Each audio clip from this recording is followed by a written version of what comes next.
Shalom. You know, here in Israel, we're at war with an Arabic people who claim to be a certain people. And, you know, there's a lot of them. And they come from many different countries, actually, in their past, but they're here now. And, I like to get to know people before I judge them. It's a good habit. And I was in this cab ride, with an Arab cab driver, clearly Muslim, because there are Christian Arabs as well. And other denominations, but this was a Muslim, Arab, Israeli cab driver. And I said, what's with you guys? What do you guys have against us? Ma yesh lechem? I say it in Hebrew, simple. And he's driving the car, and he takes one hand off the wheel, and he waves it you know, like this, pointing to both sides of the street in a very religious neighborhood in Jerusalem. And he says, oh, this. And I said, what? I kind of intuitively knew he meant the women on the sidewalks. I said, what's wrong? He said, all these women, they do magic on us. And oh, really? That's what he said. And I said, they do magic on you? Yes, they put their spell on us. I didn't want to go too much deeper into that direction, if you can understand, I'm sure. But his implication was that the Jewish women, and we're not talking about bikinis at Tel Aviv Beach, we're talking about modestly clothed Jewish women running around store to store, crossing the street, doing their shopping. They don't look like witches to me, but he says they're casting spells on them.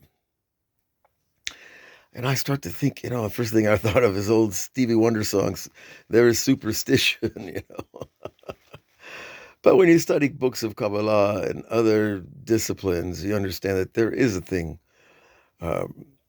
in the human race called idol worship, the occult, uh, swearing of angels, making pacts with devils, and all kinds of things. It exists. It's not too mainstream, obviously. And this guy didn't look like one of those people that's going off to a haunted mansion for, a weekend to be with his fellow witches or warlocks. So I'm saying, we're in the middle of this war, and this guy's blaming our women for putting spells on them. And I realized, okay, Avram, you better kick in some of that graduate school learning about multiculturalism and the net effect of the discussion, because I wasn't going to go much further with that. I'm going to start defending the women, and it's going to look ridiculous, and trying to convince him of some idea that's going to counterbalance his idea is also going to be ridiculous. So I kind of let it, okay, well, I said, what's the problem? Is it their clothes? He says, everything is, he made a face and too, samud in Hebrew means tight. That even though they're religious women, they're wearing too tight clothing. Now look what happened right there. He went from casting a spell on it to us, accusing the women of that, to their clothes are too tight. Now, I wasn't going to make that connection for him either, but for us, as people who exist in this culture, is there a connection between tight clothing and sorcery? Maybe in the movies, I imagine it's true. But Hollywood is not exactly the best source for your postdoctorate in sorcery or ancient religions, which worshipped everything that can be found. But it did give us an insight to what we're dealing with intellectually, superstitiously, existentially, metaphysically. We're dealing with a race of people who are living in another century, another perhaps millennium. And for them to make connections between a woman's tight clothing and casting spells, I don't think they had that problem at the Salem witch trials, but it should really be a red flag for the Jewish people, and especially for our leaders. That wouldn't it be wonderful if some of these experiences that we have that teach us things can be passed on to our leaders to understand what we're dealing with?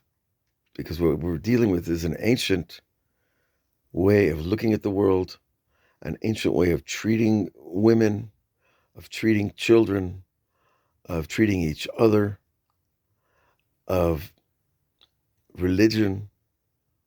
They have no problem saying, I love God and God loves to kill Jews. Or God loves me if I kill Jews. They have no problem thinking that. And I've spoken to many educated doctors, lawyers who are Arab Muslims. Just, I have this way of saying hello and going to the heart of the matter. And I'll say, well, what's happening with the legal profession in Israel, or the doctor or the dentists or the doctors, just to get an idea, to get a handle on the problem. And you can be very modern and very ancient at the same time. You can go to a modern university and you know and get your PhD in medicine or in dentistry or in law somewhere in Europe, and come back and practice here, and you won't have to pay the tuition that they have to pay here.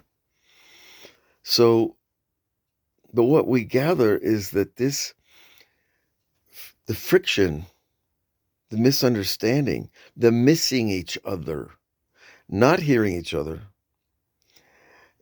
is, I think it's on us to realize what we're dealing with. What we're dealing with are people whose mindset is completely different. If you jumped off a ship on some Southeast Asian island and found some ancient tribe that had never seen a washing machine or a smartphone, you would adjust the way you would conduct that relationship. They got poisonous arrows over there, and they got a few here too, but they're, usually homemade in a steel tube. There's a lot to be said, and I just thought I'd share this little experience because I think it's worthwhile to open our eyes to the real problems beneath the news, beneath the boardrooms, beneath the professors' rooms too, because they're not talking about it in the university. They're politicized to lead the discussion in one direction only. Whereas true wisdom is to discover the truth in every direction and somehow make a bond of truth between all parties. And maybe people will want peace one day. But right now, war is too profitable for too many people. God should bless us all to be free of the past, the evil of the past, and to envision the goodness of the future. All the best.